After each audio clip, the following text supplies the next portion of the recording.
Watto! Welcome. Oh, let's just get that there. And don't worry, these are not staying on for long. Welcome to the Sermon on the Mount. It's a skill. Let me just that one.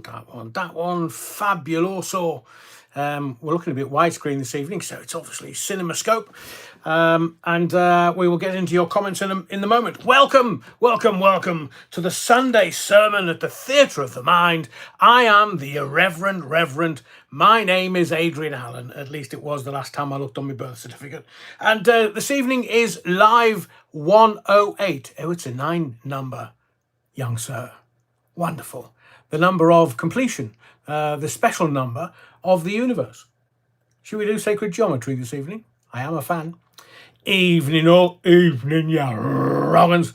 That's collective, not singular. We are a collective on a Sunday and a Wednesday at 8 p.m. for the sermons, the bi-weekly sermon. As somebody said to me this afternoon, your bi-weekly sermon. I said, there's nothing bi about me, you utter wrong'un. So Nigel, oh, by the way, there is stuff that I put on X. It's at Adrian Allen. And I put stuff up on there. There's a couple of pictures. There's an Andrew James picture that I've just put up there with a link to the live. And there is a Rusty Mouse picture up there that to promote this evening's live. And I do hope Andrew and Rusty Mouse enjoy the pictures, because they took all of the Scarlet Pimpernel's 5 minutes to bash those out. And he is a fan of bashing one out on a Sunday afternoon, I am told. Isn't that true, Mr. Pimpernel? Yeah, utter wrong. Anyway, as Nigel Green says, good evening, my good man Adrian. Did you ever have any dealings with the angriest man in Britain, the late, great Mike Dickin? My health is not in question, said Mike a few dozen times. Wonder what he'd make of this shit show we've got in this country now. Oh, I think Mike would be even angrier. Mike was a consummate broadcaster. Super skilled.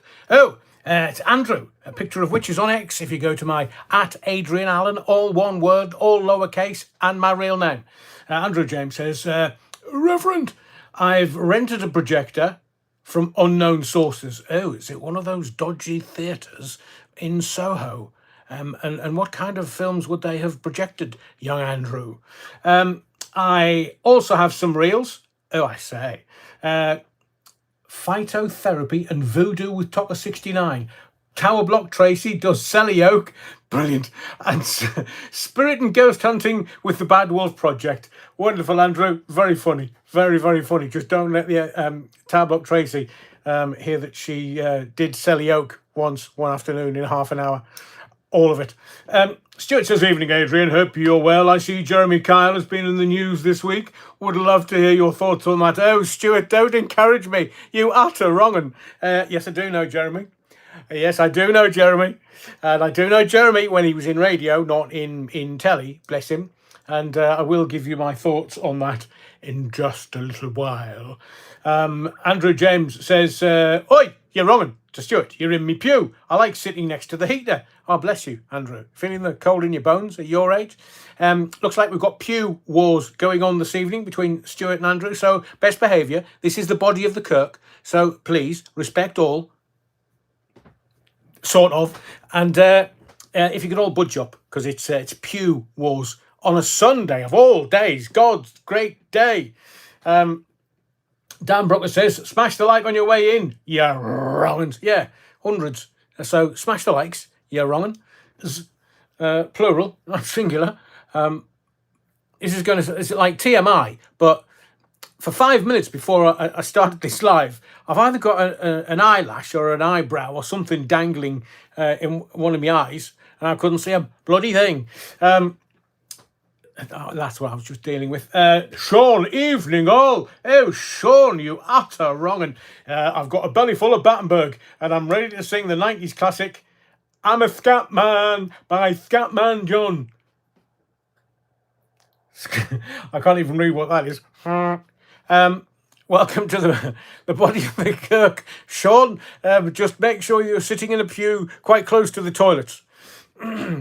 It's a guinea every time you use them. if you catch me drift. That's very funny, though. Steve Waterhouse, Adrian, Google this for Knights Templars. Knights Templar, Bodmin, Cornwall. Don't pop my cherry, you wrong'un. Too late, Steve.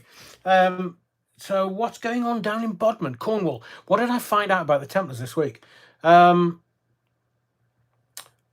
found some new stuff. I am a fan. I've been to, we'll do the Templars, and I'll because Stephen's distracted me, and then we'll get to more of your comments in just a second or two. But hang on a second. My finger's gone a bit too hard. Oh, bloody hell, man. I only touched it slightly. Right, that'll do. Got it. Right. Yes. So when I was living in Scotland, I lived in Edinburgh for 11 years. And I am aware of a very private Knight Templar grave that's just there in plain sight. It's been there for, over 1,000 years. And it's just in the middle of nowhere. Can't tell you where, because obviously I need to keep secrets. And it's just amazing, like a Knight Templar grave in the middle of nowhere on the outskirts of Edinburgh. I mean, wonderful. So thank you for that, Steve. I will Google that a little bit later. And I do. Can I grab it? No, I can't. Might have to be the next live. But I can't remember where it is. It's near Cambridge somewhere. There's a cave. They say that it's Templar. So I went to this cave with the good Mrs. Allen, the new Mrs. Allen, and we had a wander around. It's next and out there, but it's a cave a good 20 meters or so below ground. So they say they may have held ceremonies there. Not sure, but it definitely has lots of Templar inscriptions on the wall of the cave. I can't remember where it is. It's somewhere near Cambridge. But went there, had a lovely tour around with a guide, and I just love all things Templar. My take on the Templars? Oh, they're still very much alive. Very, very, very much alive. And you can see it everywhere in the world. I think all the money's in Switzerland. That's why go to the Swiss. I've told you this before. Go to the Swiss and go, give me the history of Switzerland apart from Toblerone and yodeling and high mountains, like, mate, hinny, pet. And I'll go, well, we've been in Switzerland since the 1400s. Hospitallers, let me tell you something.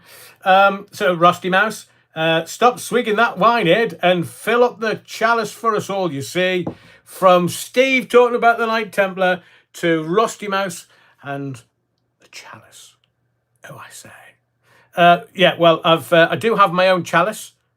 Not chariot, chalice, and it's full of lively stuff. Louise Hampson, evening all you wrong'uns.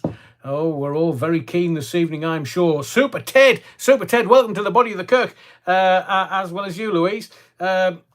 Big Jet TV just finished, and you are about to start. Happy days. Super Ted, wonderful. Yeah, do you sit there looking at them? I mean, I had the app, and Prince Andrew. I had the app, kind of like the flight app. I can't remember what it was called now. But you could see all the planes around the world just flying and where they were. And how busy London was compared to Newcastle. Bovril loves saying that. Evening all, the first two of the 6 bells have been recast and tuned. Only 4 more bells to go. Good, for we have not had 6 bells working since during World War II. Bomb shrapnel damage. So, what do they call? So you've had a tug this afternoon. Bovril. If you've only got 2 bells working, so I hope they're both in working order, and you've had a tug just to make sure that they're working. I have to say that my father, being of the merchant navy type, they could, because I'm sure they still do. They pay sailors in rum. They do get rum. I'm telling you, they get rum. And there is a particular snifter that was always in our house. Well, growing up, it put hairs on me chest. It's called 4 bells. rocket fuel. I mean, if Elon Musk runs out of fuel for any of his rockets, just get some couple of bottles of 4 Bells. That'll keep them going all the way to Mars, I'm telling you. Because you can't buy it in the country. You've got to get it off a ship. You can't buy it in the shops. It's just insane. It's like you get a sniff of that and you're halfway gone. It's called 4 Bells. If you manage to get any or taste any, do it. Because it's wonderful. It's nectar of the gods. Andrew James says, oh, I say, Adrian, the Reverend, I've just seen a picture of ginger sphericals. I've just seen a picture of his bunts. That'll be 3 sphericals then. In a few years, he could do both a Moby and Smashing Pumpkins tribute act. Brilliant, Andrew. Tom Harney's welcome, Tom, to the body of the Kirk, young sir. Evening, everyone. I hope there's room in the pews. I told you, pew wars tonight. Pew wars. So, budge up. Kind of slim your chunky derriere down and let people in. Not to get intimate or anything in the pews. It is the body of the Kirk after all. Rusty Mouse is telling Tom Harney's it's very squashed. What, both of them? Rusty Mouse? Tom, be careful. In the field says, evening all, ran out of Battenberg here on Friday. Please forgive any unpleasant odour. Thank you for giving us the heads up in the field. And Alan, buongiorno. How the devil are we all? Alan, buongiorno. We're very good. Oh, God, what's me? I can't remember me Italian now. Buongiorno. Oh, I can't remember. Andy Turner, roll over the fat one coming through. Steady on, Andy. Caron, evening everyone, evening Caron, and Karina Jane, good evening Adrian, and the moderator is just putting you right before you get into the pews and basically telling you to remember the community guidelines. No sexually explicit language or narratives. Remember, YouTube will censor your comment if it's deemed offensive or explicit. Well, that's this live cut down to 30 seconds then. Me, well, I'll just boot your ass off. There you go. So what the moderator says, the moderator goes, and it'll be me and you in a pub somewhere with a pint and a slice of Battenberg. That's not the moderator, that's me and you, because we're bound to get tossed off here. Stop it. Stop making your own gags up. Kathy Hart says, good evening. All evening, Kathy. And Vix Tex is in the body of the Kirk. Love to all out there in the world. Lovely. Kerry Hawkins, evening all. Evening, Kerry. And Roy Gordon, good evening, everyone. Good evening, Adrian. Good evening, Roy. And I'm going to mention Neil Cunningham in a moment. Oh, hang on. Karina Jane, what? You've been banned from X. What have you been doing? Have you been saying that Elon Musk is ugly or something? Tocker 69's in the body of the Kirk. Thankfully, we can start now. So I'm going to start with the legendary Battenbergers at the... hang on, have I done enough? Yes. Even with these on, I can't say what time it is. Thank you to the legendary Battenbergers, to Stuart, who said, don't forget the Battenberg. Thank you, Stuart. Really appreciate it. Stephen Conlon donated to the church-led fund, or the roof fund. Thank you, Stephen. Thank you very much to Karen, or Harriet, as she used to be known.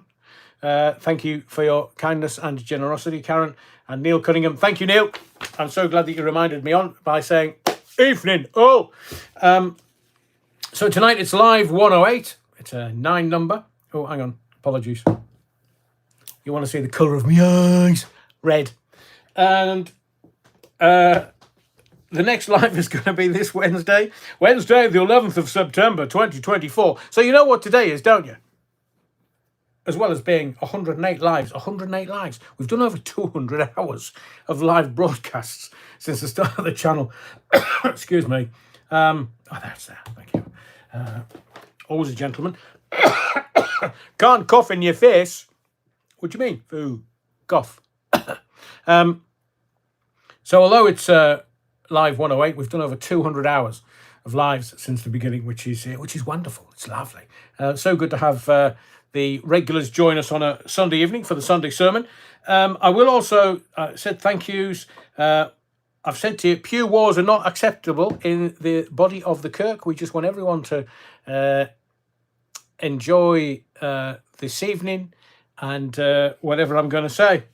Now, you can get a hint of where my mind is sometimes, because it's a bit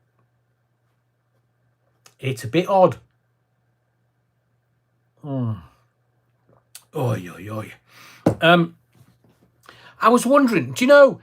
So tonight, what we're going to do is we're going to touch on the heavy stuff, of course. We're going to give it to Keir Starmer, touch your toes, and well, basically, we're going to do to Keir Starmer what Keir Starmer's doing to the country. And we'll have a look at certain subject matters, but also it'll be touched with a little lightness this evening. Thank you. To start off with, I just want to ask you something. Can you remember in the 90s when there was such a things as stripograms and kissograms and kiss a granny? Or was that the nightclub nights I went on? No, that was grab a granny, not kiss a granny, Adrian.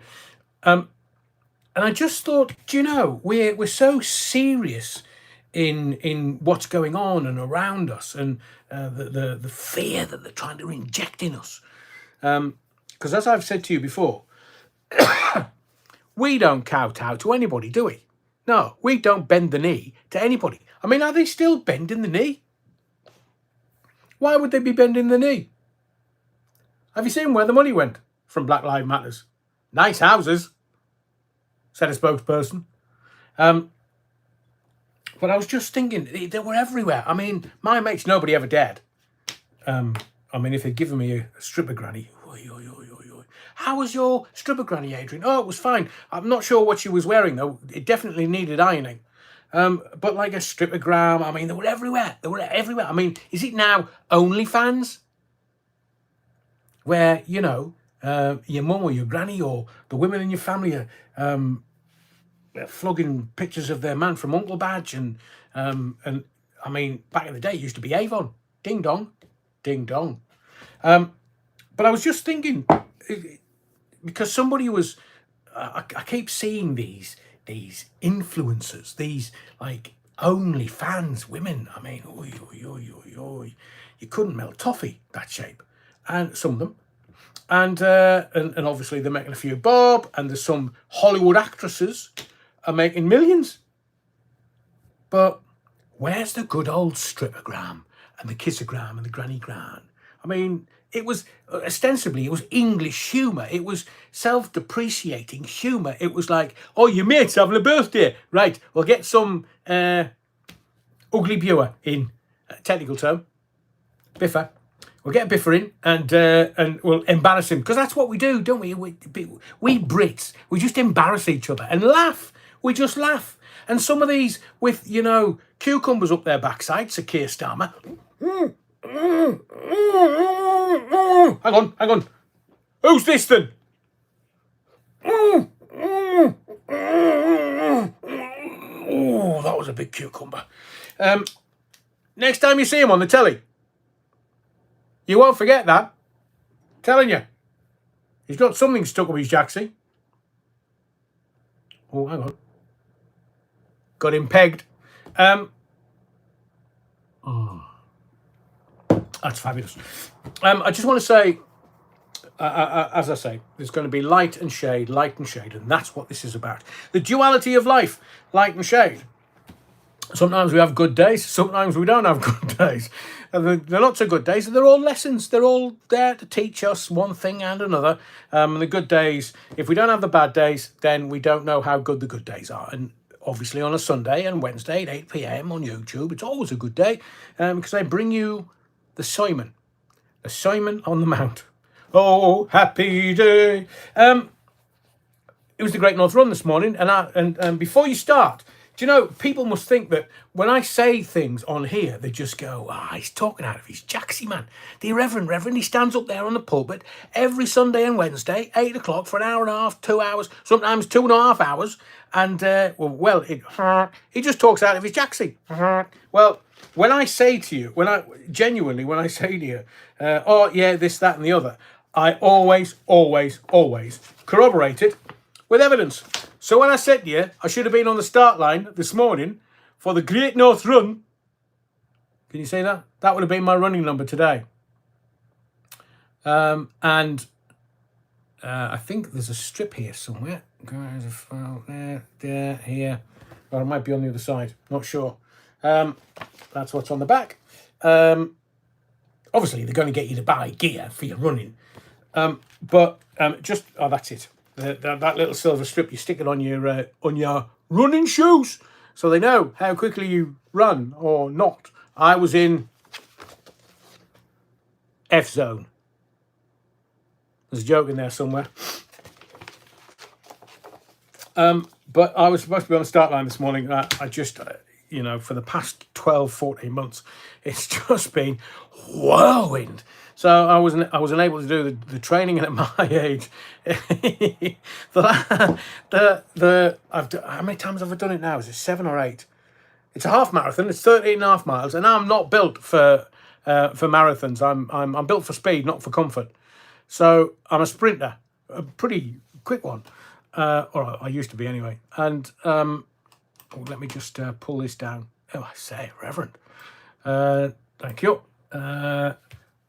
Gene Psychic says, I'm walking 60 miles in September for refuge. Just go and knock on the door of a police station. They'll give you refuge. I don't mean to decry that, Gene. Let us know. Stick us up, and we'll hopefully stick £1 or £2. Stuart says it's F for Foxtrot Oscar. Quite. Exactly. Neil Cunningham, Starmer was at it again on Laura Kunsberg this morning, calling rioters far-right thugs. What an utter prune he is. I know, he's got a face like one. Honestly, has he had Botox or something? Because he looks as if somebody has just gone, right, Kia, I've put a bit of KY on there. Here, how does that sit, Bonnie lad? Right, one for yes, 2 for no, Kia. So just, is that fitting nicely? Woo, woo, woo, woo. Kerry Hawkins, speed, not comfort. True. Moderator, Peter Pope, kick for being a dick. Take your hate elsewhere. Thank you, moderator. Jane Psychic, done 36 so far, and I'm 62. Whoa. Spring chicken, Jane. I am not built for running like Dolly Parton. Okay, we get it. Black eyes. Stuart, Starmer met Dublin PM Simon Harris. Didn't he have a bomb the base? A hit with bomb the base, Simon Harris? Is it the same geezer? Or is he the one that's going to be deposed by Conor McGregor, who says he's standing for president next year? He doesn't realise he's got to have people sign his bit of paper. Starmate is getting pegged by Rayner. Oh, I say, Neil. Oh, take that vision from my eyes. How could you? My eyes, my eyes. Funny, though. Andrew James says he looks like Postman Pat at times. Have you seen the Middlesbrough? Gene says, no offence taken, Adrian. Thank you, Gene. Have you seen Middlesbrough Postman Pat? Funny. In the field, Starmer was still calling Sunak Prime Minister at PMQs on Wednesday. I know, I watched it all live. I loved it. Not for, the politics and stuff, but just for the ineptitude of these idiots. And they're leading the country. I mean, we're in the right state. There is a gag about country, but I'm not going to do it. I think it was a Margaret Thatcher gag. Brilliant. Jane Psychic, I walk for refuge, also doing mine this time.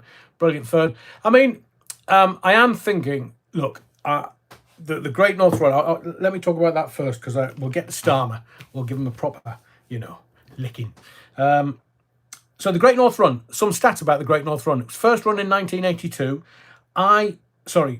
81. And I did my first Great North Run in 1982. And what I was going to try and do, so my first Great North Run, I did the Great North Run because I was trying to impress a woman. I was only a young boy at the time. I was trying to impress her because on the route of the Great North Run, she was going to be standing there. Little did I know, she was going to be standing there waiting for her then boyfriend. I didn't even realise she had a boyfriend. So I ran 7.5 miles to get to her just to impress her, and didn't work. I still had bloody 6 miles to go before the end. Crestfallen, bereft, bloody women. But thereby lies the story. So the next one, 1983, my second one, I ran it again, and just before that place where I'm trying to impress the woman, I met a partner of 9 years. Just running, I stopped. I was like, oh, oh, have some jelly, licorice, all sorts of something, whatever she was feeding me. And from that moment on, it was she was the one that proposed to me. She asked me to marry her when the England match was on the telly, and I said, no, there's footy on the telly, man. Oh, you thug, Reverend, you thug. Alan says, Raina, she's going to need a bigger cucumber, if it is a cucumber she's using. Pumpkin. Peter Sadler says, oh, Postman Pat, got to get your ears cleaned. Lottie Martin, hello, sweethearts. Hello, Lottie. You're wrong. I think everybody's just laughing at something or other, possibly what I've just said. The Reverend. So the Great North Run, it makes about 25 million a year for charities, which is wonderful. The last time that I ran 2 consecutive years, 2012 and 2013, and I ran those for a charity in the Northeast called Zoe's Place, which looks after kids with terminal cancer. And Zoe's Place in Middlesbrough is very close to my heart, very close. So I've ran alongside, are you ready? Back in the 80s, Kevin Keegan, on me head, Kevin Keegan. Sir Jimmy Saville. He was pushing, well, his minders were pushing somebody in a wheelchair, and he's running alongside. And he had to have 4 minders with him. So there's a place in the Northeast called Heworth, if you throw the Geordie accent in, Heworth. And it's near the metro station. And I ran alongside him for a little while. Obviously didn't succumb to me charms. Oh, imagine. My life. Rejected by Jimmy Savile. How bad could that be? He didn't reject anybody. Tablock Tracy says, at the end of the month, does Raina wrap cotton wool around a rolling pin? Asking for a friend. Don't know, Tablock Tracy. I have a pretty good idea, though. It's like what elephants use for tampons. Sheep. Sorry, I'm just... it's going to be one of those Sundays. I'm incapable of being serious. Kerry Hawkins says, not Jimmy, oh dear. Well, yeah, Keir Starmer. I'm joining everything up. I'm joining the dots. Keir Starmer, Jimmy Savile. Hayden, ring sting. Oh, you bet. And Leah, Jimmy used to take the taxi during a run. Did he? The utter wrong'un. No, thankfully, I didn't hold him in any high esteem, any esteem at all. In fact, any steam at all, thankfully. But he ran from Newcastle to South Shields. And, I mean, the cameras today made South Shields look really beautiful. Oof. Not from my memory. Newcastle, dull and grey. That's why you call it Grey Street in Newcastle, because that's what it is, for Geordies. So today it was and yes, and Bobby Robson started one of the Great North runs off that I ran at, and I hold Sir Bobby Robson in the highest of esteem. What a magnificent man that he was, magnificent. It was very misty today, so it was a bit pants for the TV cameras, but very good for running. It was warm, moist. Maybe we're back to Angela Rayner and Sir Keir Starmer again. But it was warm, so it was good for the runners, all wearing their singlet vests. Can you imagine? But water causes blisters so if your socks and your trainers get soaked and or your shorts and your top, you'll either get I don't suggest that you ever try this, but you could get nipple burn, which is just so running all the miles for a half marathon, because like I say, I'm a sprinter. I'm a quick twitch muscle boy. If you're out in the rain or even the sweat, if you're sweating a lot, blimey, you're. I mean, hopefully it's not monetized, so they're not going to say anything to me for saying the word nipple. But nipple chafe is a thing, is a really bad thing if you're a long distance runner, and you get blisters from wet socks and wet trainers. So I do hope that they manage to get round safely without injuring themselves. and with little nipple burn or any blisters from chafing. I was watching, because I watched it live. It does it does get me quite emotional, the Great North Run, having done it so many times. But there was no helicopter shots. Boo, hiss. But there was so there's stations. There used to be, the last time I ran the Great North Run, and I will give you some of my timings. So they have these kind of mist stations, spray, where you run in to cool yourself down, and there's little jelly baby stations for the gelatin and the jelly babies to give you sort of some energy for the last couple of miles. And let me tell you, the last mile, you come up a slow incline to sort of the seafront, and then there's a really steep drop to the seafront. And if your legs are wobbling or your legs are struggling, that's not great. It's not. It just is the worst in the world. You can't stop running, because you stop running, you cool down and seize up, and then you can't even walk to the end.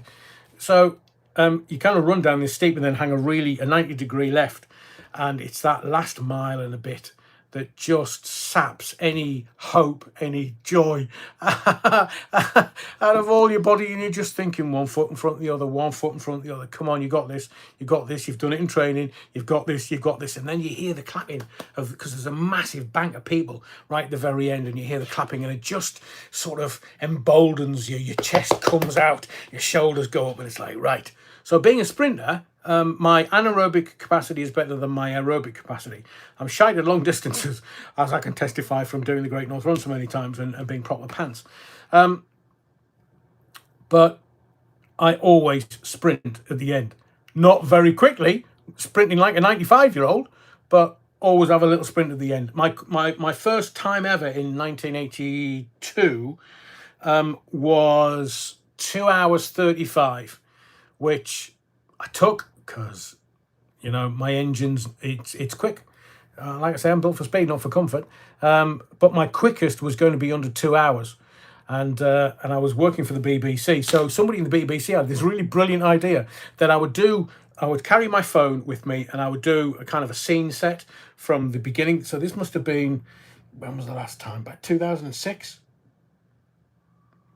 And they said, right, we've got the bus, this massive big BBC bus. We'll park it at about 10 or 11 mile. So do the piece, scene set, interview some of the starters, and then run, and then we'll see you at about 11 mile. So I stopped for about 20 minutes at 11 mile, and literally I thought my body had died. I felt like somebody who was 150-year-old, needed WD-40 in all of his joints. When I started to go again, I just couldn't run. Didn't have it.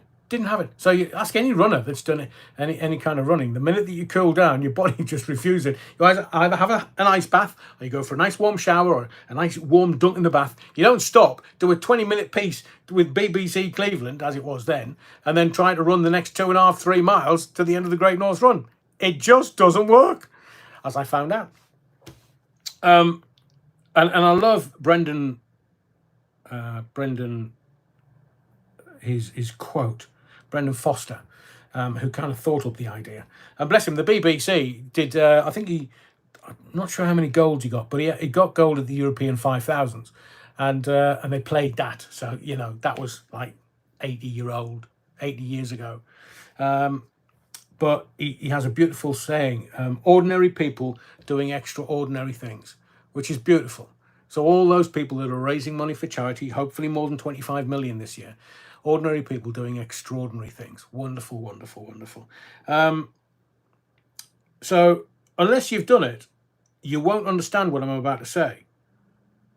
There is the loneliness of the long distance runner.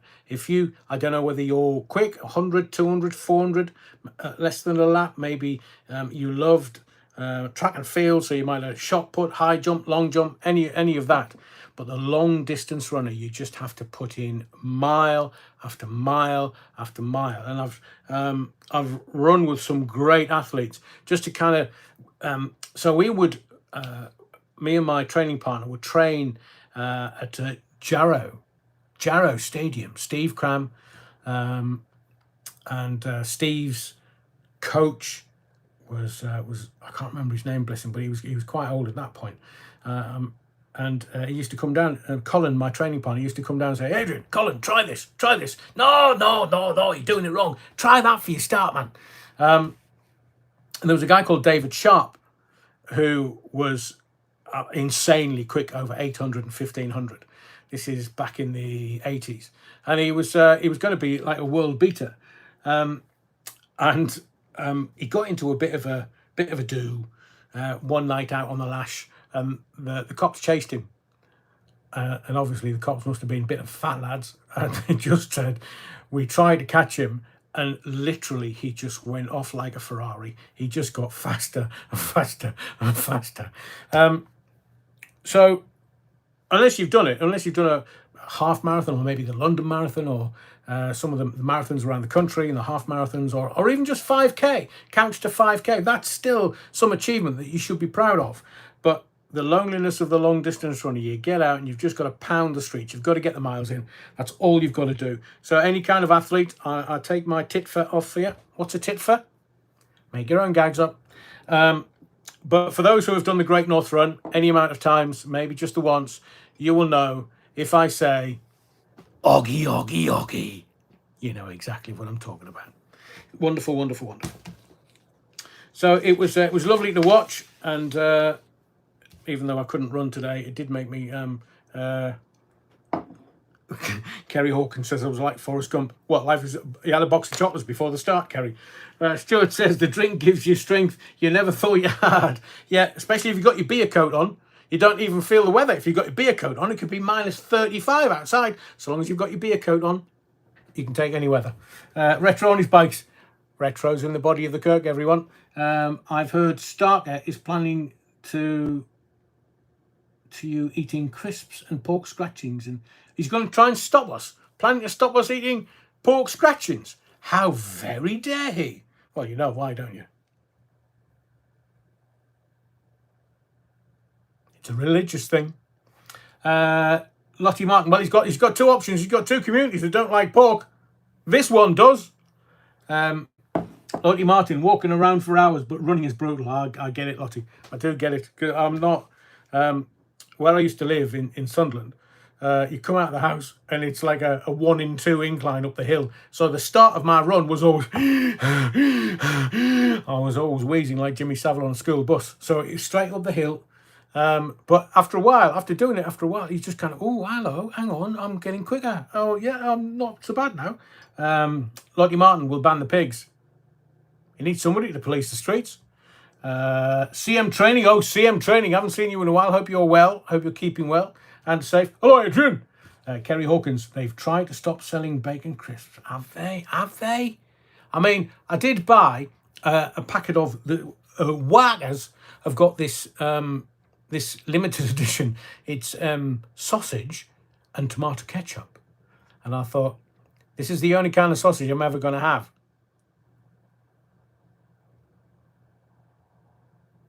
Pork sword for a pork sausage, anyone? CM Training, hi Adrian from Cullen. Yes, thanks, brilliant CM Training, love to hear from you. It's been a while. Let's get on to, because I am going to get onto the Royals. We are going to talk about Starmageddon. He's a pilchard, another IQ point. That boy will be dangerous. Because I am going to give you a kind of warning, a heads up, because there's stuff going on in the media that is just, who was it? Inject the poison. Who was it? Twisted Firestarter. Oh, it was 92, I think, 92, 93, Injected with a Poison. Can't remember who did that song. But the mainstream media and Prodigy, thank you, they would ban Scampy Fries. Oh, I know, Rich, I know. Praga Khan, wiki videos, well done. Nuki Brown on eBay, box of 32 Whackers, tomato sauce, 29 quid. At least Dick Turpin had the decency to wear a bloody mask, Nuki Brown. What, nearly a quid each for a bag of tomato sauce, Whackers? Karina Jane, when is he resigning? He won't. He'll be hanging on for grim death. You'll see his nails embedded in the door of number 10. Tart. Gene Psychic. I love sausage. I'd heard that about you, Gene. Nicholas says, sorry, Gene. Nicholas says, pork scratchings or Kermit's fingers. Both. You won't get them in my pub, though. So let's talk about something else that I found out today. So I found something out about Starmer and his cohorts, which I need to tell you. I've now found something out about Oasis. You know, this world tour. We are going to talk about Taylor, what's her face? Swifties in just a little while. Oh, the deep joy. The deep joy. It's like squats. Unless it's deep, they don't count. Jules D, you're utter wrong, and we've been on 3 hours. Sorry I'm late, says Jules. Thank you for your kindness. Thank you for your good manners. It's always good. Stuart, Adrian, who's more hated, Starmer or Hancock? Ooh. Right, Stuart. Right, I'm going to ask the question before I talk about what I found out about Oasis. Serious question. It's not a 1 and a 2. You're going to have to, okay, well, make it easy for you. Entry level stuff. I know what you like on a Sunday after you've had some Walter wine. So 1 for Starmer, 2 for Hancock. So who's the most hated man in Britain? Is it 1 Starmer, 2 Hancock? Oh, I say. His popularity's gone up somewhat from -13. Lottie Martin, both of them, 12. The Bad Wolf Project, Tablock Tracy, are there any Barnsley chops in the meat raffle? Is Tablock Tracy's gob Barnsley chops? If it's the meat raffle, she'll definitely have her Barnsley chops round the pork sausages. Amalia Grassi, 1 and 2. Brutal audience tonight. Brutal. Andrew James, 12. Exactly that, 1 and 2. Vivian Kenyon, evening Viv. Both. They're not much liked, are they? 21 tickets left in the meat raffle. Tracy says. Yeah, get your handful of meat from Tablet, Tracy. Retro's voting for everybody. So, good question. It looks like they're all hated. And hate's a real strong word. I mean, they've got to upset the country to be hated. And Hancock, wow, just getting his hands on that, on his paramour to be, to have manners about me. I mean, I did always think, who released the CCTV of him having a kiss and a grope of his bit on the side? Her husband, his wife, oi, oi, oi, grubby. Hang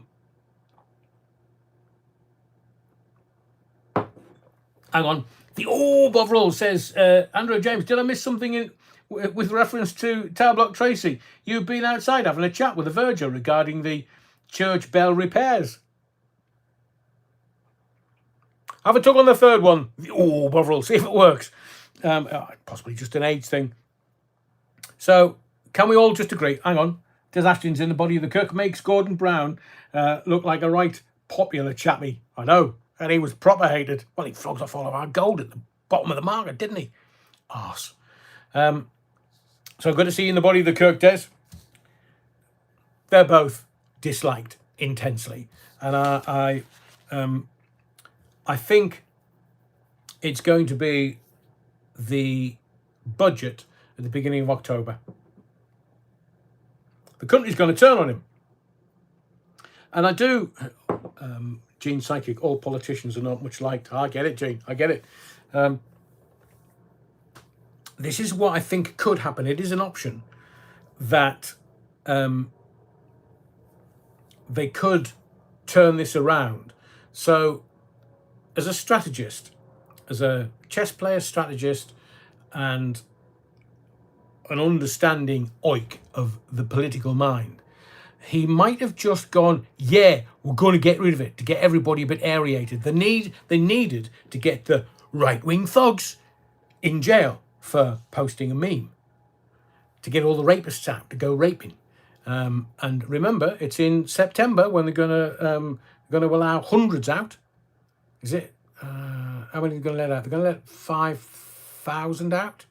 So the first tranche, couple of thousand, and then second tranche in October. So they're going to allow all the wrong uns that shouldn't be out of jail, out of jail. And the people that are just expressing an opinion in this green and pleasant sceptred isle, jailed for having an opinion. So just wait till the bank robbers start. Mind you, I stopped myself from saying something there that would have got me in a proper trouble. Lottie Martin, quite right. I'm against real violence. Me too. So I think what Starmer's going to do, he might tell Reeves for the budget, right, they're on to us. Rachel, they're on to us. They've worked out that we're spunking nearly £9 billion for foreign aid in Africa. Climate change. No such bloody thing, as I've said to you before. I've got two words for anybody that starts winding me up about climate change, and that's ozone layer. It's hyphenated, the first two, you're wrong, but ozone layer. Miraculously, we were all going to die. It was the 80s, it was AIDS and the ozone layer, and we're all going to die. We're going to die tomorrow. The whole world's going to fry and burn. Oh, it's hellfire. And the ozone layer repaired itself. Had now to do with the politicians. A very inconvenient truth, Mr. Gore. Very inconvenient. So when they talk about climate change, they've had to get rid of global warming because that wasn't working, because it's not warming up. It's pretty freezing. I mean, Great North Run today. I mean, I know it's like that most days in Newcastle, grey and misty, but they're saying, oh, yeah, well, it's going to get warmer. And then the ice caps are melting. And then they're not. It's just climate change. Just call it climate change. So, in the words of the great Chinese philosopher, Foxtrot Oscar, we don't believe you. So he's spunking 9 billion. 9 billion. That would cover more than the winter fuel payments. So I think he might just find a few bob to cover that. So it wouldn't surprise me if two-tier Kia, Starmageddon, Starmer the Harmer, turns round and says, right, we've listened. And we've listened. And we've had to take a difficult decision, which was you'll probably kick us out of power some way, shape or form, unless we reverse this, because we can't give the pensioners a kicking. Can we, Angela? No, Kia. Rachel, Reevesy, man. We can't give the pensioners a kicking, can we? No, Kia. So he's going to turn around and say, we're dropping it. It wouldn't surprise me if he does that. Now, if he continues with this,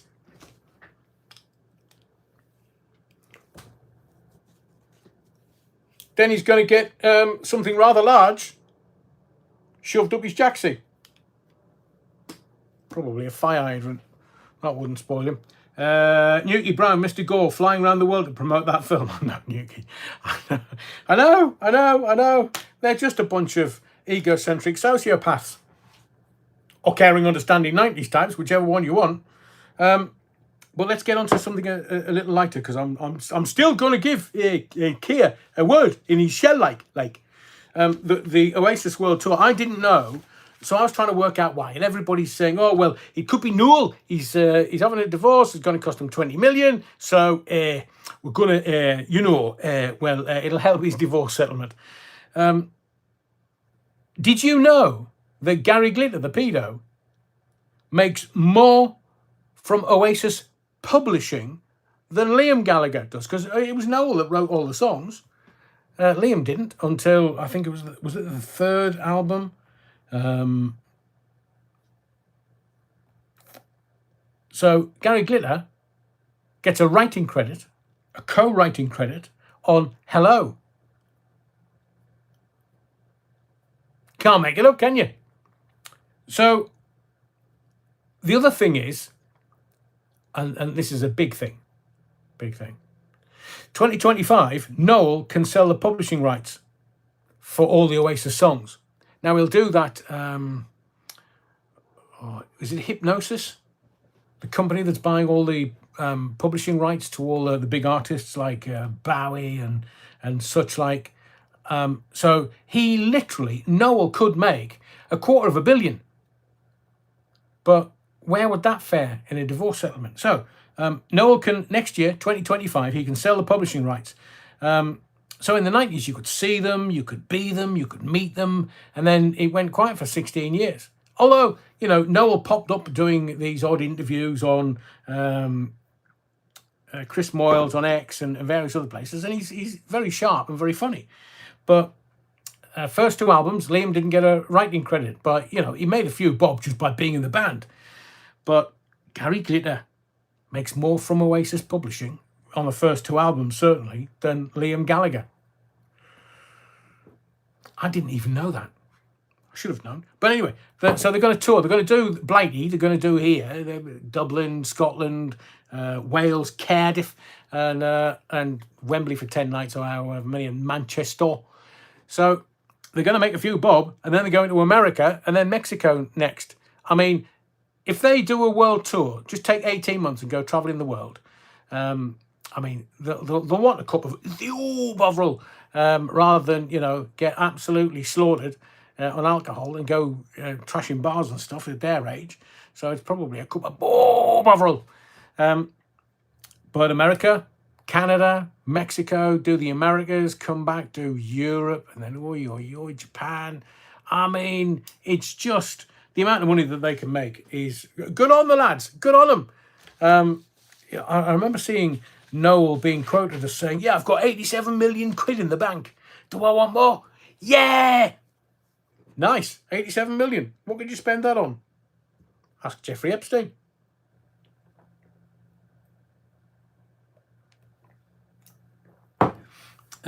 Nicholas says, saw their first gig at the Riverside. One of 22 songs. Liam got hit with an ashtray and they walked off. Yeah, I'm not a fan. I mean, I get that. I get that in the Northeast.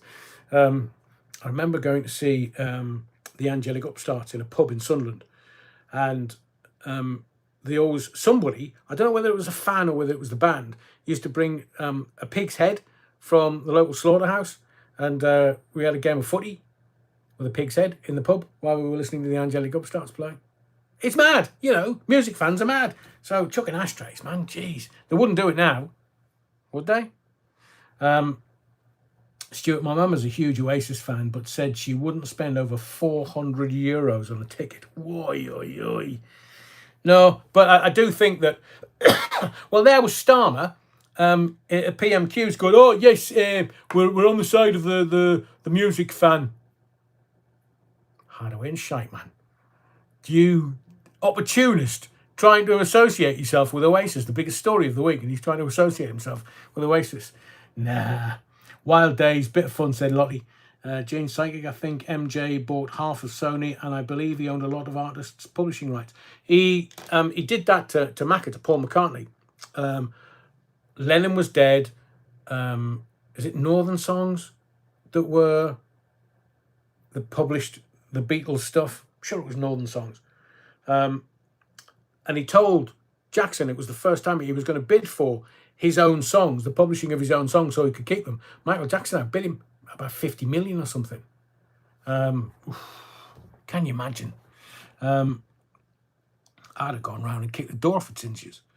"Here, Michael, come here, mate. Need a word, mate. You know what I told you, mate? Aye, cough. And by the way, if you don't, I'll be talking to the cops about what you've been doing to certain individuals." Moderator, don't forget to like this video, subscribe to the channel, and follow Adrian Allen on X for more updates. Susie Quattro's doing a mini tour. Now, do you know what? Something, Andrew? I looked at the back of the newspapers today, and there's all these old ones cracking out the gigs, because it's Q4, we're in September. So all of the radio and TV, they're into their highest listening and viewing figures quarter of the year. And because it's Q4, everybody, because we're leading up to Christmas, I know it's quite a way away. Don't worry, I'm not going to get you all anxious and nervous that I'm talking about Christmas. Although, can I tell thee, I've seen my first Christmas tree in Costco. September's not even out. I was walking around Costco, just, minding my own business, and there it was, a massive erection with baubles on it. I thought, well, that's a fair effort. But Christmas trees in September, how are you, man? No, it's not funny. It's not. It might have been at the time. Karina Jane, let it be. I get it. L, the C word is banned in my house. Oh, sorry, Leeds. Anyway, I saw this massive erection in Costco. Didn't get arrested for it. I'll let you make of that what you will. So that's Oasis. We'll do that. Done that. Let's talk about the Royals. Because I now believe that we are stuck in Groundhog Day. Leeds till December the 1st. I agree. I mean, I love putting the Christmas decks up. But 1st of December. Let's get... Remember the 5th of November, gunpowder, treason and plot. Let's get that out of the way. And let's get... Oh, by the way, just as a little promotion, the ghost hunt that I did on the BBC? It's coming for Halloween. Now, it's entirely down to you. I can either put it on for Halloween, but it's kind of 3 hours long. So I'd do it kind of a couple of days so you can do it in piecemeal. But the ghost hunt is coming. And there's ghosts on it. That's why it's called a ghost hunt. Yeah, wrong. Stuart, nobody ever remembers Halloween anymore. I do. There's little, midgets. Are we allowed to call them midgets? There's midgets that run around my street knocking on the door. Trick or treat. So I chuck a bucket of water on them. Trick. I mean... I shouldn't really. But, if they're going to come and knock on my door, chucking a pail of water over them, it's like waterboarding a 2-foot midget. They'll see me in hell. But it's funny. So, the reason why I get a bit aerated about Halloween is, so I'm kind of, back in the day, long time ago, I didn't realise it was Halloween. And I had this humongous front garden. I mean, it was the size of a small county. And I'm having a bit of a kiss of canoodle on the sofa for Halloween. You're wrong. No, I wasn't wearing a mask. How very dare you? And having a bit of a, as you do. And I hear this crunch, crunch, crunch, crunch, crunch, crunch, crunch. Because at that time of the year, the trees are all losing their leaves. Crunch, crunch, crunch, crunch, crunch, crunch. And I thought, what the bloody hell's that? And I hear me letterbox go. Crunch, crunch, crunch, crunch, crunch, crunch, crunch. Thought, what the bloody hell's that? 2 minutes later. Crunch, crunch, crunch, crunch, crunch, crunch. On the front door, and I'm like, I'm not having that. No. I'm otherwise engaged. Stop that. So letterbox again. Crunch, crunch, crunch, crunch, crunch, crunch, crunch, crunch, crunch. As they ran, I was thinking, why are they running away? Anyway, I'm having me canoodle, and the next thing I hear is, ah! And I thought, what the bloody hell did I do? I didn't catch anything in my zip. What's going on? And the lady jumped about 6 foot in the air. And I thought, oh, impressive, Adrian. It's the first time that's happened, but impressive. And she starts screaming. And I was like, I've not touched you. What's going on? I've not touched you. Mouse, mouse, mouse, mouse. I was like, what? Is that what you call them? She said, mouse, mouse, mouse. Where? In the waste paper bin. I was like, I haven't got any mice. You have. It's in the waste. And all of a sudden, I could hear this crunch, crunch, crunch, crunch, crunch, crunch. So I kind of turned around, and there's a bloody little field mouse running around in my waste paper basket. So I kind of did the right thing, got it, took it outside, let it go, because it wasn't the little scroats around my place, because I hadn't answered the door and given them any sweets or chocolate or anything. They'd gone and found a little field mouse and popped it through my letterbox. I mean, it killed me harder. In fact, it was never harder that night. So it killed me hard completely. Mind you, didn't stay with her for long either. So, but can you imagine the little scrouts? They get a field mouse from somewhere, crunch, crunch, crunch, crunch, crunch, crunch.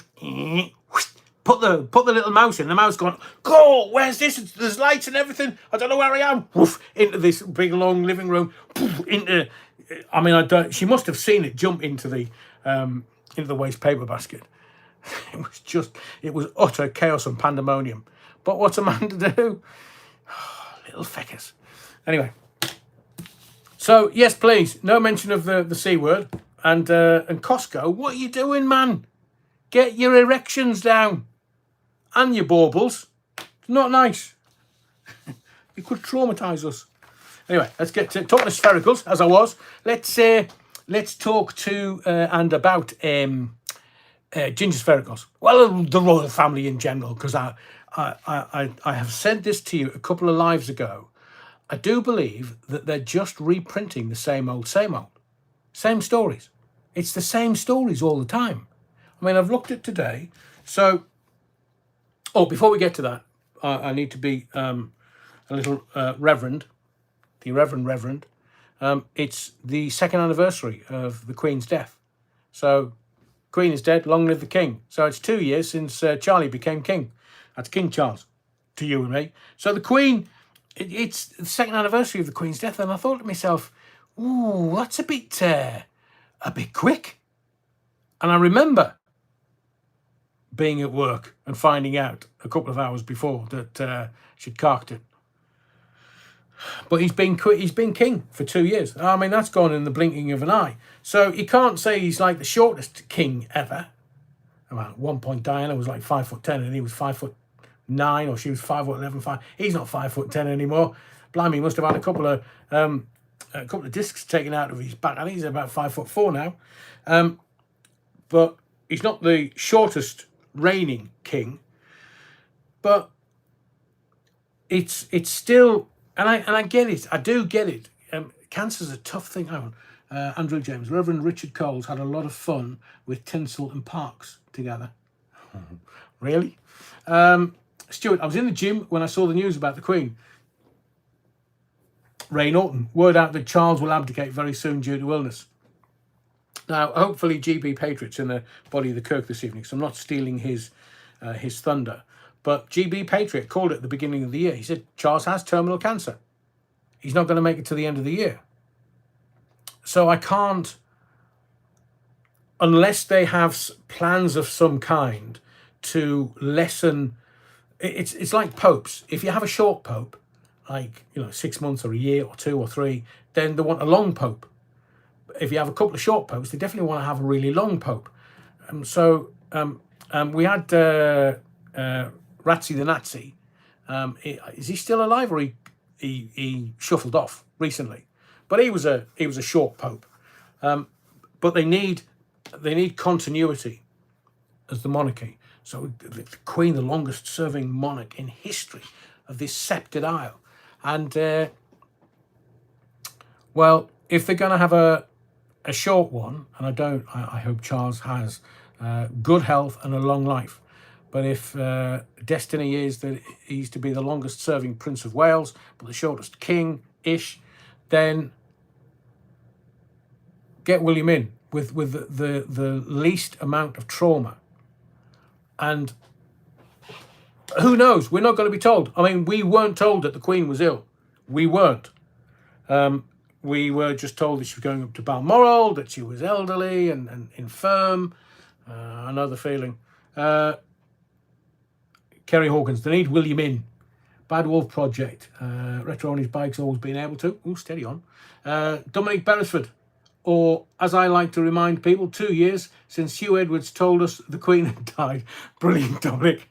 Brilliant. I mean, how can they get rid of him? How can they get him off that? Ladies and gentlemen, the Queen is dead. I've just had another photograph through from my rent boy. Oh, lovely. He's pleaded guilty. It's not sub judice.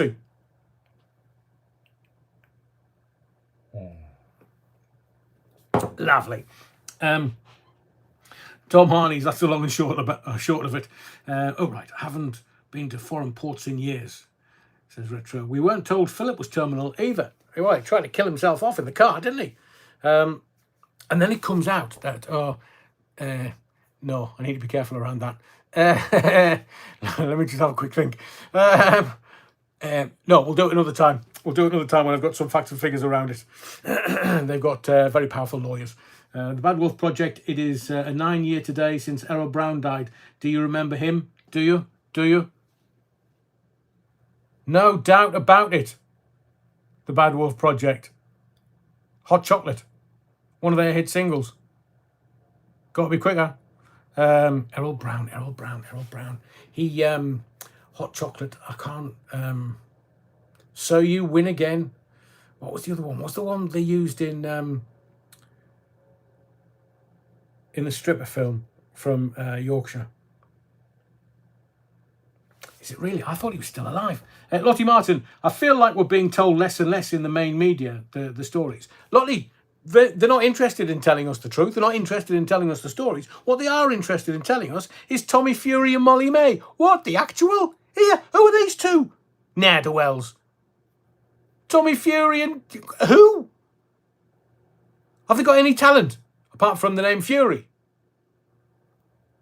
Nigel Green, Girl Crazy, Napoleon Blown Apart, Emma. I believe in miracles. Super Ted, I believe in miracles. You Sexy Thing. That was the title of the song. Kerry Hawkins, what a singer. Started with a kiss. Wow, wiggy videos. You don't have to blurt out your privates here. I'm sick of Tommy and Molly. Me too, Kerry. I don't even know who. Well, I know, of course, I know who they are. Bloody. So what the media do? Everything's a distraction. Everything. And I'm going to lay this royal part of this on your doormat to say that it's all just a distraction. I mean, they've got Strictly on the front page again on a Sunday. I mean, what happened to the news of the screws? Can we have like some, decent stuff? Tell us about the plumbers that are banging all the bored middle class wives in the Cotswolds or something, or news of the screws. That's what it was for. You kind of read it on a Sunday morning. And as a young boy, we used to get the news of the screws, the Times, and a couple of other bits and pieces, kind of left-wing papers from my dad because he was a pretty communist and stuff. And I used to read the Times for the chess supplement, and I used to read the News of the World for all the mucky stuff that people were getting up to. And it was aspirational in Town Inn Farm in Sunderland. It was aspirational. I think I'll become an electrician. I'll go and I'll be having me wicked way with all these bored housewives, or I'll become a plumber. That's it. I've seen it in the film. Carry on, plumber. That's what I'll be. It's all a distraction, all of it. And now, like the politicians of yore, they could sort of get away with stuff to a certain degree. But now the politicians, they're not even, the people that are running this country are not even elected officials of this country. They're from outside this sceptred isle. They're running this country and Canada and Australia and New Zealand. And come November, possibly America. And I'm telling you this. I am telling you this. People say, oh, well, sometimes your politics goes a little that way, Adrian. No. I dislike intensely any person that decides politics is a game that they would like to get into. So I don't care if they're red or blue. I don't care what hue they're coloured. They're all bloody idiots. Another IQ point, they'd be sodding lampposts, the whole lot of them. Collectively, 650 of them. They haven't got an IQ point between them. And we know that they're corrupt. We know what they do. I'm not interested in politics and politicians because it's shite and corrupt. What I am interested in is anyone that is true to their word. Now, I'm not a MAGA. Kamala Harris. They've kind of, they've done dodgy stuff in America to get Kamala Harris in. And they're going to do even more dodgy stuff. So can we ever rely, or unless you're Volodymyr Zelensky or Bibi Netanyahu, getting billions from America so that you can buy American armaments so you can blow kids up in Gaza? Truth. Do you know that Putin has offered a peace deal this week?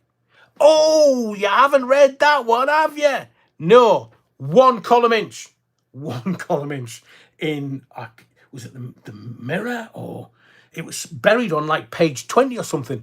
And I opened the paper and I was like, holy schmoly, they're not reporting this. Vladimir Putin, President of America. Freudian slip before you start. President of Russia and America. He's got the oil and the gas out of the Crimea, out of the Black Sea. He doesn't want anything else. He's not interested in the shite in Ukraine. Look, BlackRock's got 47% of all the land in Ukraine. 47%. So what exactly does BlackRock want all 47% of all the land in Ukraine for? They want to control the food. Ukraine, breadbasket of Europe. Well, my question to you is, at which point has Ukraine been a breadbasket and or been in Europe? Quite. So BlackRock, Vanguard and State Street, because they all own each other, they've got 47% of Ukraine. How did that happen? Oh, while they were saying that Ukraine was at war. Proxy war, money laundering war, money washing war. Anybody else saying that? They haven't got the kahunas. So Vladimir Putin has come out and said, right, lads, why don't we just sort of take a breath? I mean, look at Israel and Hamas. They've taken a breath so that Israel can vaccinate the kids. Oh, they're giving the kids polio injections. Well, that's what they're telling everybody. Give it 18 months. Do you know what Israel's injecting into the kids in Gaza? No, me neither. It's a polio injection. Seemingly. So we've got that going on. We've got hundreds of billions of dollars that's been spunked up the wall by America and Britain and France and anybody else that wants to get into it. And Vladimir Putin's said, can we broker a peace deal, please? So when you've got the president of one of the biggest countries in the world, one of the most powerful armies and forces in the world, saying, oh, come on, lads, let's broker a peace deal. Sniffy Zelensky's not going to want that, and his missus is going to want him to do that even less. I mean, how many Bugattis and bags can you buy in Paris with billions of dollars from America? Oh, did I say that out loud?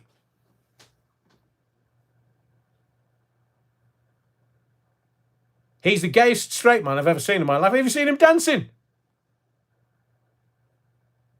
Oh, I bet they love him in the gay bars in Kiev. And why have they changed it to Kiev? Here, Foxtrot Oscar. It's Kiev. Always has been, always will be. In my house, Kiev, not Kiev. Foxtrot Oscar. Which brings me nicely into Starmageddon. Now, look, you and I know that Sakia, 2T Akia,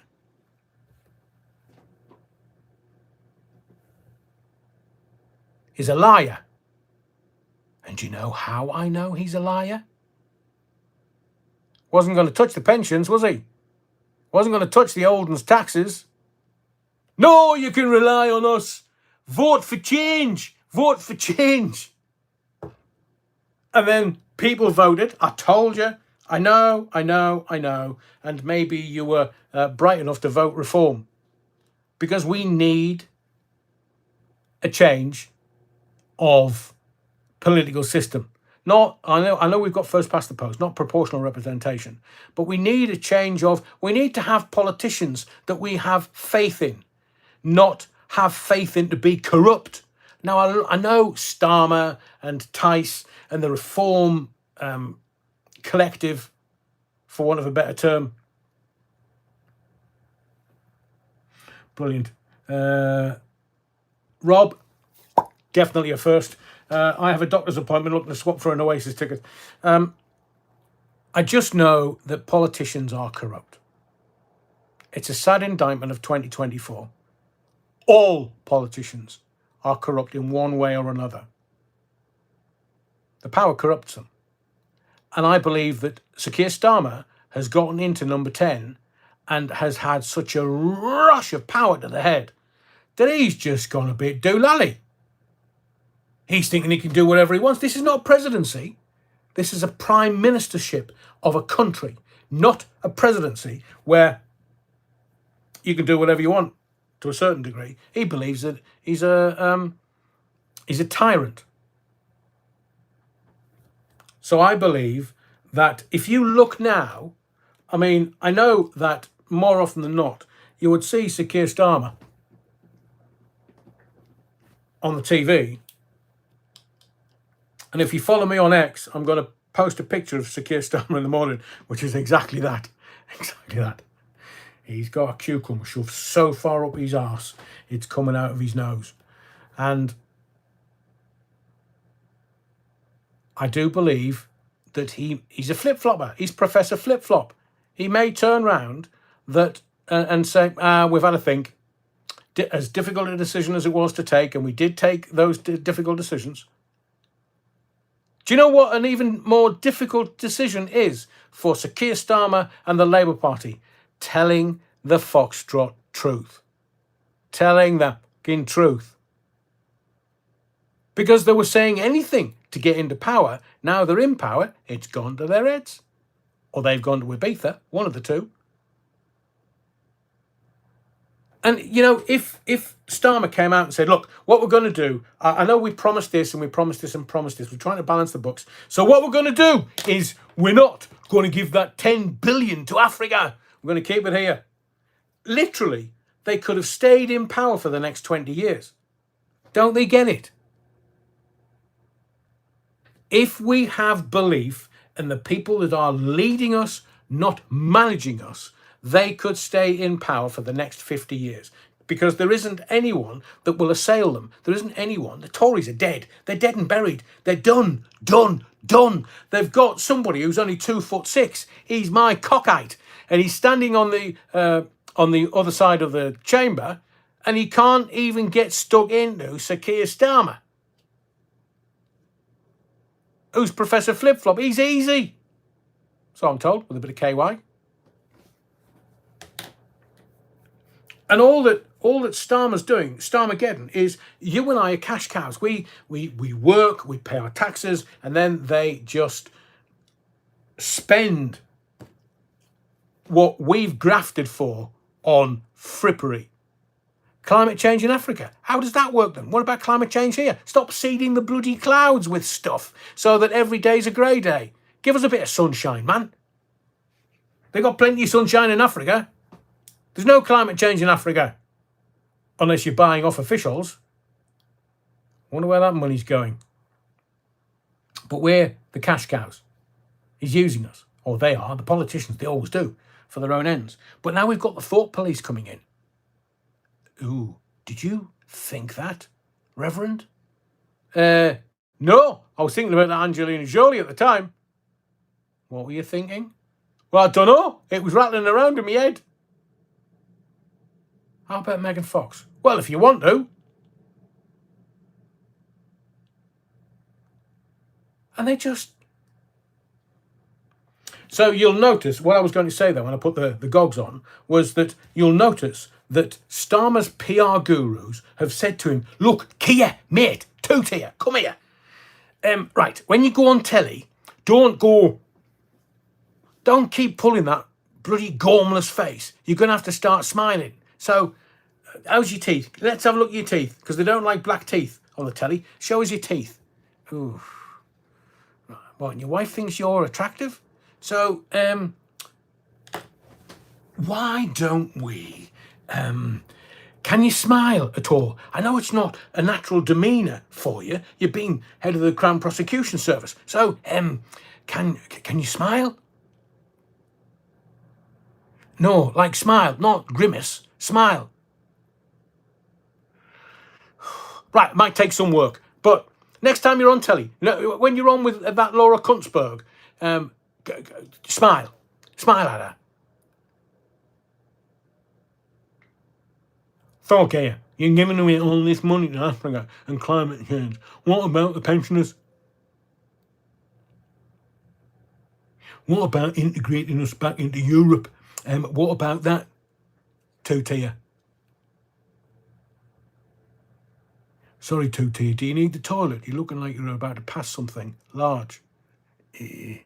can we get this interview over quickly? They said I've got to smile. It's not natural. It's not natural. And yes, I do need to pass something.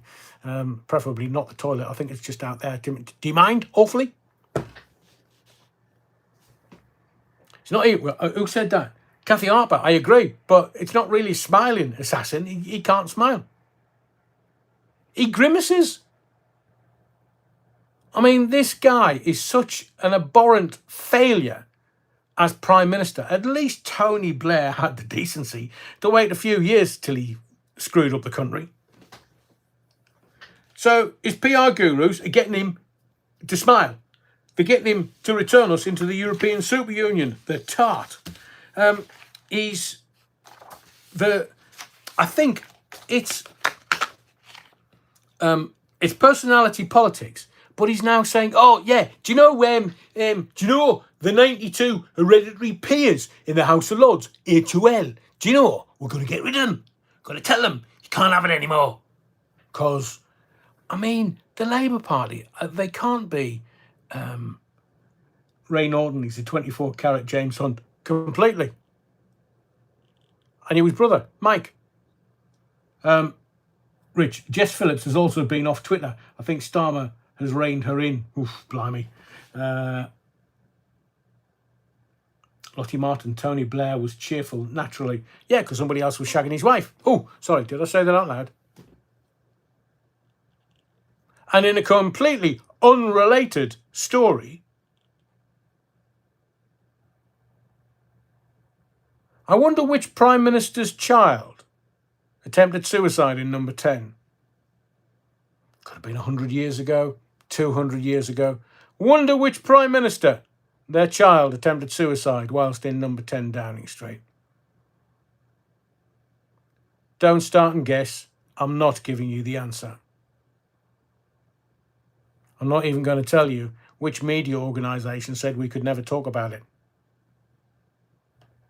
So anyway, evidently it's a goldfish bowl.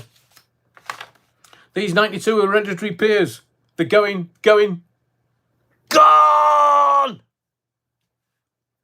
So he's prioritising foreign climate change over British pensioners. How very dare he? And the bloody horse he rode in on. How very dare these idiots?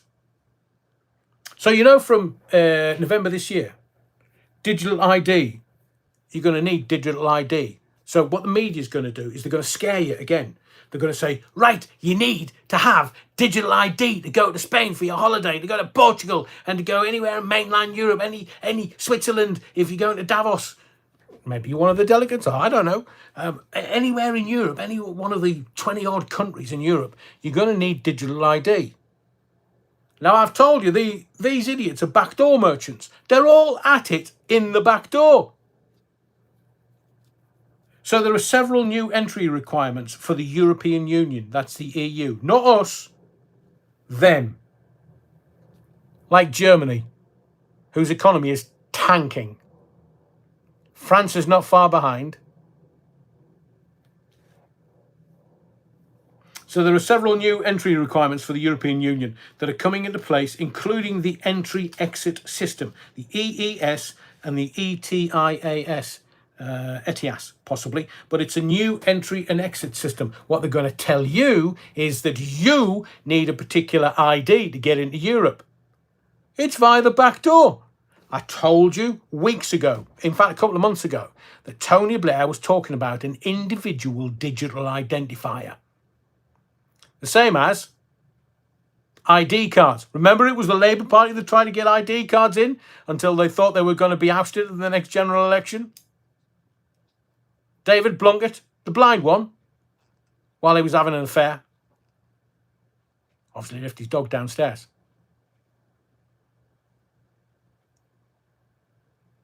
Let's have a digital ID card. Let's not. We've got one. We've got a national insurance number. We've got a driving licence. We've got passports. We've got any amount of digital identifiers that identify who we are. Not the people coming across on the dinghy. They haven't got one.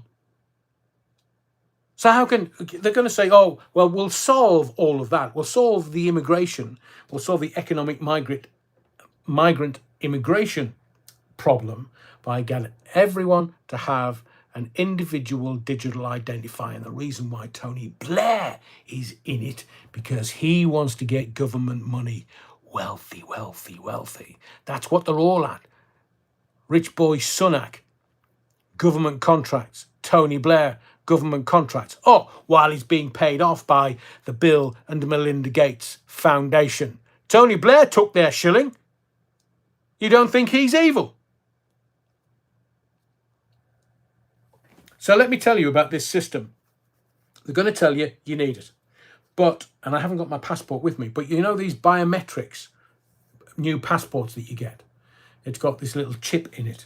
Well, the system is going to, this EES, the entry-exit system, is going to replace passport stamps at the border with electronic records of entries, exits, and refusals of entry. It will also collect travellers' passport details and biometric information, as I say, is already on our passports, such as fingerprints and facial images. The EES is expected to start operating now, as we go into Q4. So these muppets, these gonks in Europe, who are bankrupt and they need our money, they're now saying, oh, you can't come to Europe unless you give us your facial recognition. I mean, I don't know whether you've been through the London airport. Certainly, when you come back in, you put your passport in this reader, and then you stand there, let it facial recognition. Do you know the only thing that facial recognition won't work with? A beard. And I'm not talking about members of the royal family. I'm talking about proper beards. So that's why. So you know which community or the males have beards? It's not going to work on them then, is it? Facial recognition can't work with a beard. I mean, I know that Apple in their iPhones have got glasses. They've got to work with glasses. They've got to work with other bits and pieces, but not necessarily a beard. So I'm told, unless AI has improved all that, and you know it can do. So there's the information up until now. Your biometrics will work, but I was desperately trying to remember. It might have been Canada, where we tried to get into the country, and we had to give them a copy of our fingerprints, and then there was some facial recognition going on. And I was so homesick for Blighty, thinking at least we don't have to do this. At least all I've got to do is hold my hands above my head and they can have a look at my sphericals while I walk through. Oh, I say, Manuel Hung coming in, Manuel Hung coming in. Oh, then it's Adrian. So they've got us every which way. If we want a holiday, because you know in science fiction they reckon that what's going to happen is that the rich can travel, but the poor are going to have to wear virtual reality goggles to kind of go swimming in the North Sea, or go skiing in Whistler, or go walking on the Greek islands. You can do it via virtual reality in your own home. You're not going to be allowed to leave your own home. That's what they're after. And remember, have they got a mandate from us or you or me to do this? No, they bloody haven't. And they're standing at the dispatch box going, oh, yeah, what we're going to do, 10 billion for climate change to Africa, and all this, and all this, and all this. And by the way, we're going to shaft the pensioners. At which point was that part of their manifesto, their mandate for when they got into power? Bloody wasn't. So the EU entry and exit system is a new electronic system that will replace the physical stamping of passports. I mean, the only thing you go travelling for is to get those stamps in your passport and go, oh, I remember that. Yeah, I remember going there. Oh, that was lovely, that holiday. No, they just want your fingerprints and your facial recognition, which is why for facial recognition, I wish that we could gurn for our passports. Oh, excuse me, Mr. Allen, does your face always stay like that? Yeah, I had a stroke, yeah, just before, in the toilets, just before I came in here. So when you arrive and depart, they won't stamp it anymore. It'll just go onto their database. They'll just have a record of it. And you won't even get that lovely little stamp in your passport. So it basically means it will register your movements every time you cross a border in or out of the EU Schengen area. Schengen still exists. Just not here, because we Brexited, and all these lumpy heads that are going, oh, we need to return to Europe. No, democracy. We need to return to... Oh, Foxtrot Oscar. So this new system is coming live between now and November. So when you go through passport control on your arrival to somewhere in Europe and departure from your destination, as well as providing your passport, you'll also need to have a photo of your physog and your fingerprint scanned. Do you really want that? No. I mean, we have no choice. We literally have no choice. And that's how they do it. They don't ask you permission. Foxtrot Oscar. They're just going to do it. They don't care. The All Bottle saying, hit the thumbs up, gang. Thank you very much. Lottie Martin. What? Amalia Grassi. Waves was promising, but as soon as they mentioned victimhood, I fecked off. Agreed. When applying for residency in an EU country, they record your fingerprints as part of the process. What, do they think we're all bank robbers here? Well, we shifted all of our criminals to Australia years ago. We're not going to go across to Europe now. We've got none left. Other than the political classes. Somebody a lot earlier wanted to talk about Jeremy Kyle. Look, I've said to you time and time again, just look at the way the media works. On a Friday, they bury the bad news on a Friday. Because by the time you've had Saturday and a couple of large ones, Sunday you've slept it off, and then Monday you're back in work, you've forgotten all about Friday. Friday when? You won't have remembered what you had for breakfast on a Sunday, let alone what's been in the news on a Friday. So the Jeremy Kyle inquiry on Friday. Oh, Jeremy Kyle's paddling furiously. Now, Jeremy Kyle worked at Century Northwest at the same time I was at Century in the East Midlands.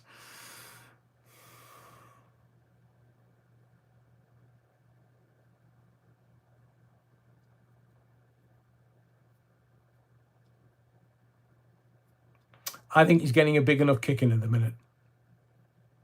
So I watched the... One, have you noticed how it's all gone quiet over the weekend?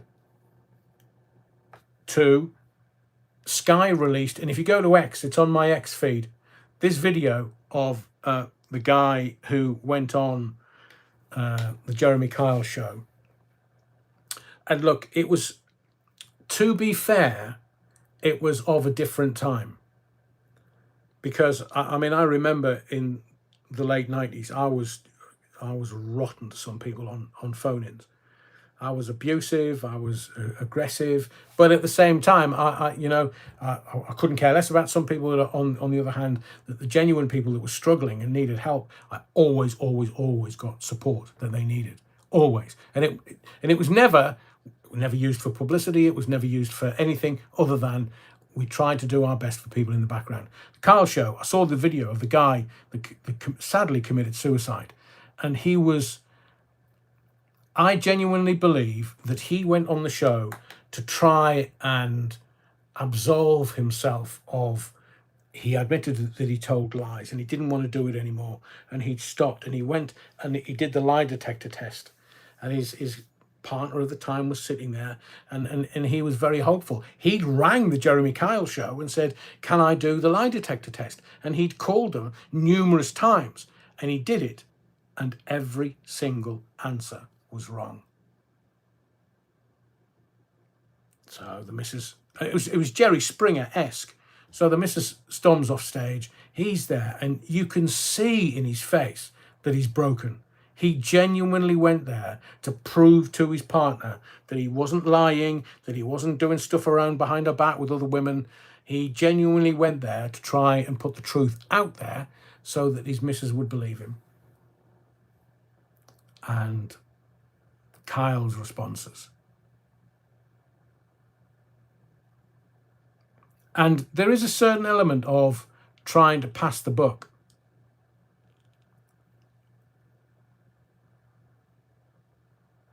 Kyle's not going to come out of this very well.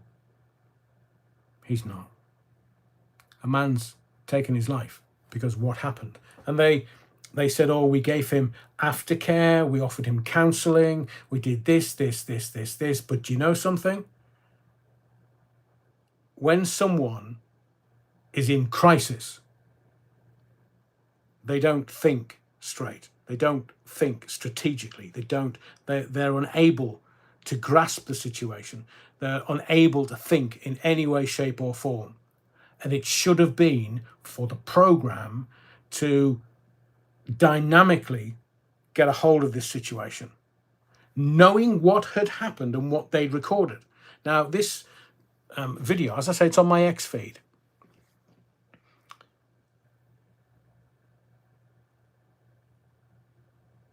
I'm not easily shockable.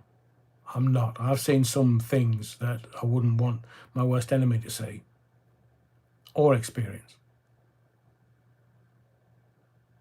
And my heart went out to this guy. And I think it was because in the 90s we had Jerry Springer. They were trying to look for a British version of Jerry Springer. And Springer had to stop his show because it was just getting too violent. It was they were struggling for guests, I think, or the right kind of guests maybe. But TV was disappearing up its own backside. Still has. It's gone woke now, which is the death knell. So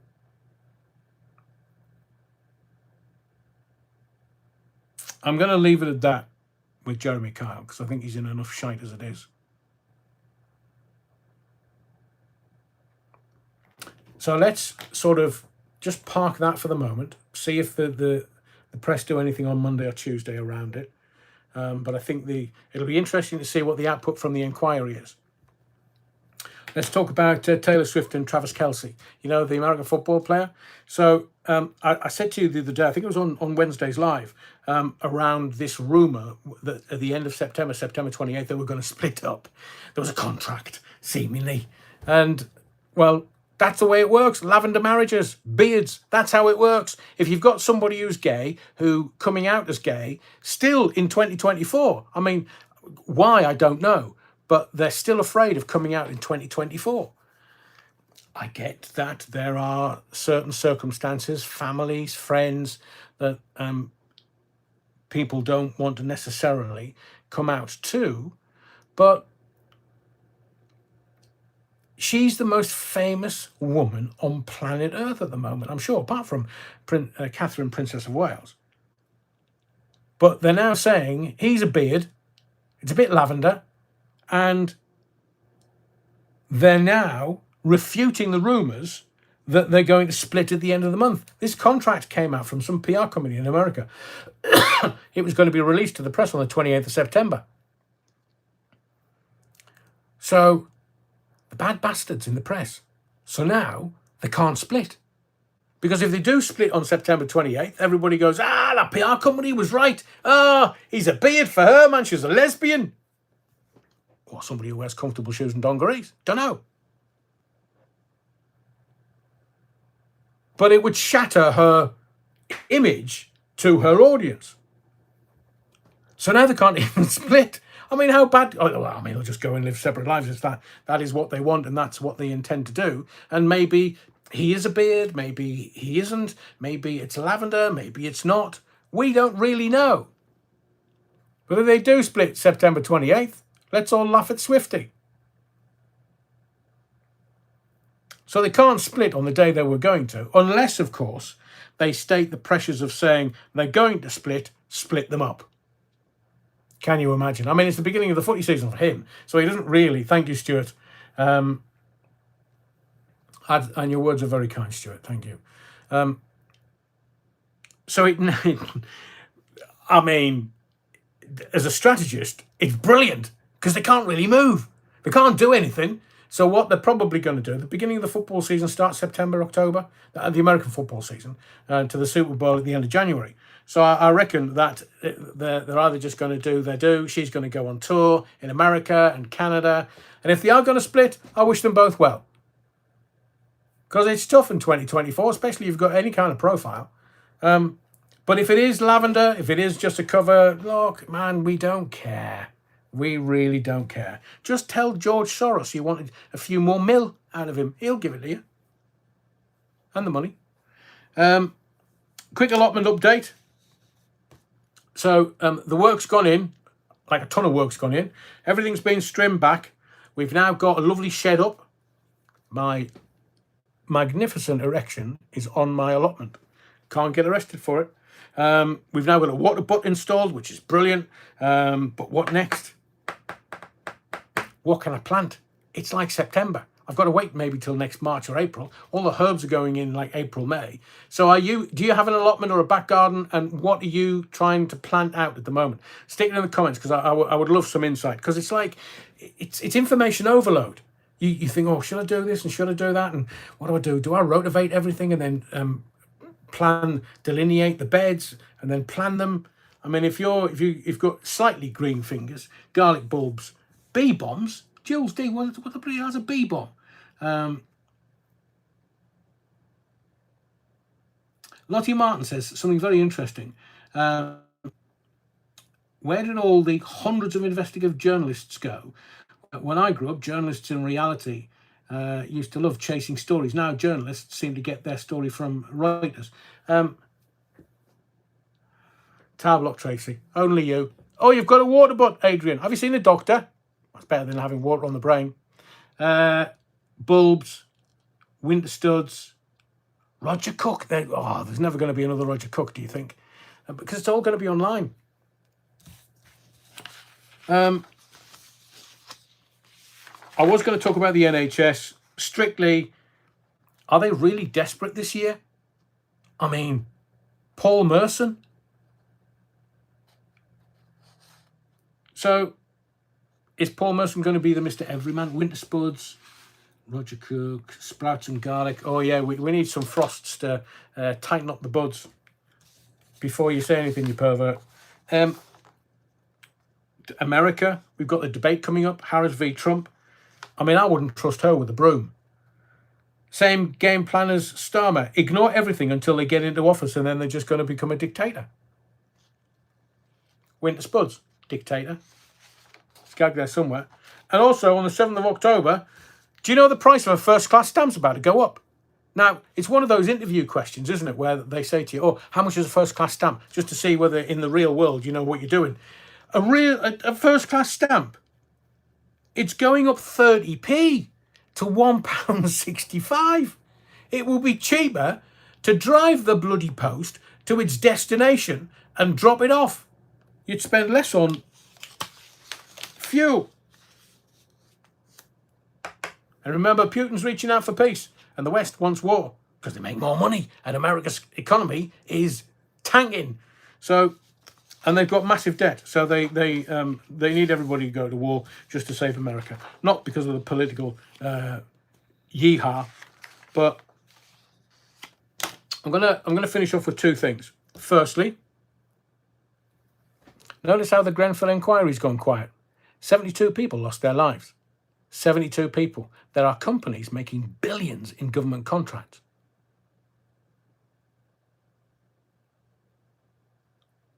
I think I'll talk about it on Wednesday. Gene Psychic says it'll kill the post. E-cards, yeah. I mean, everybody emails now. But it's lovely. A very, very, very dear friend of mine remembered my first wedding anniversary to the new Mrs. Allen and sent a card. And it was lovely, lovely. But £1.65. Jesus. It's nearly the price of a pint.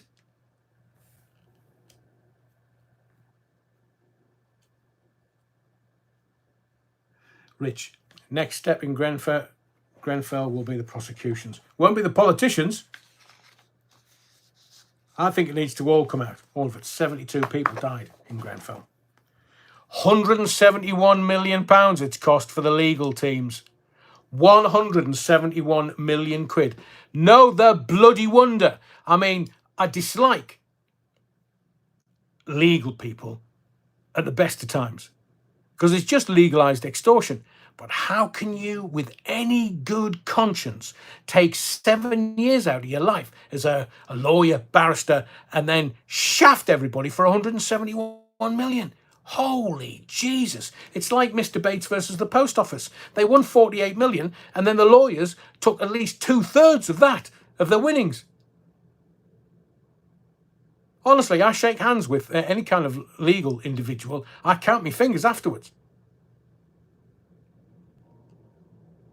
I mean, we know Starmer, barrister, head of the Crown Prosecution Service.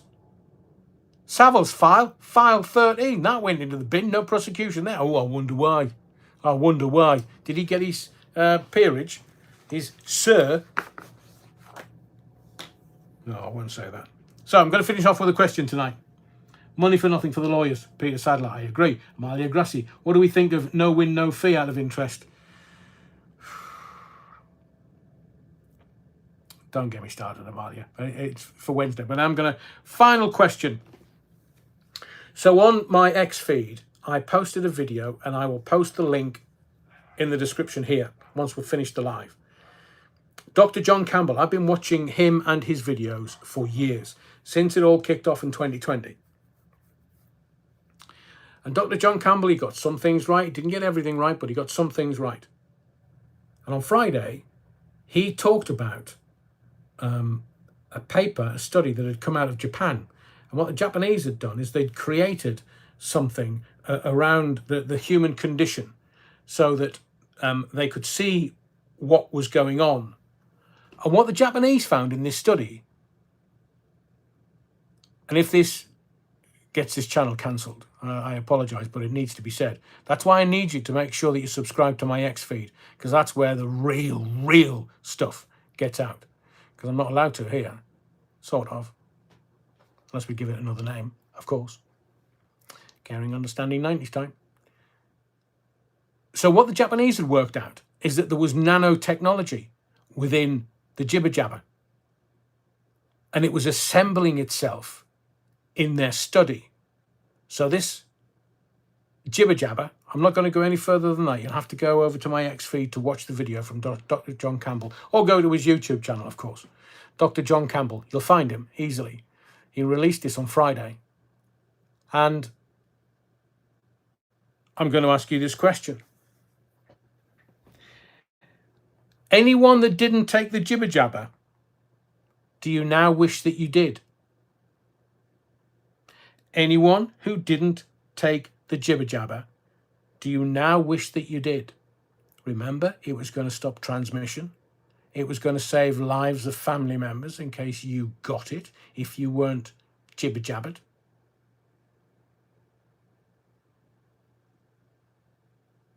And before these crooks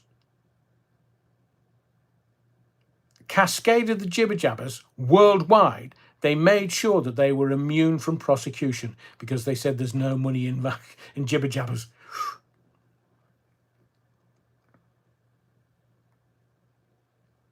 I will say this in conclusion, that at the time we didn't know what was going on.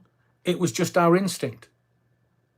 And there's no judgment here. I promise you, there's no judgment here, because we can't afford that anymore. I've told you, it's about your humanity. We have to stick together. As a community, we have to stick together. We have to support each other, because if we don't, I don't think, never mind going to hell in a handcart. But, you know, at the beginning of 2020, remember the politicians? It's only for 6 weeks. Yeah, only for 6 weeks. 2 years later, Boris is having parties and 2-tier Kia. He's allowed to have beers and parties and birthday parties in offices with other people. But, oh, no. And then there's a cockeyed, Sunak, come out and went, yeah, I had a couple of beers. Yeah, with people I work with. But we were in a bubble. Corrupt. The lot of them, corrupt. So long as they can save their necks. So thank you for your votes. Thank you for your likes, your subscriptions, but most of all, your indulgence. Thank you for being here. Thank you for indulging me this evening. My name's Adrian Allen. I'll be back with another live on Wednesday, trying to do more videos for you. So please, please, please make sure that you're subscribed so that you get a little alert when any new videos come out. Thank you to everyone that's commented this evening. It's been a bit of a giggle, as well as some of the heavy stuff. Thank you for that. Now, be well, stay safe, and I'll speak to you soon.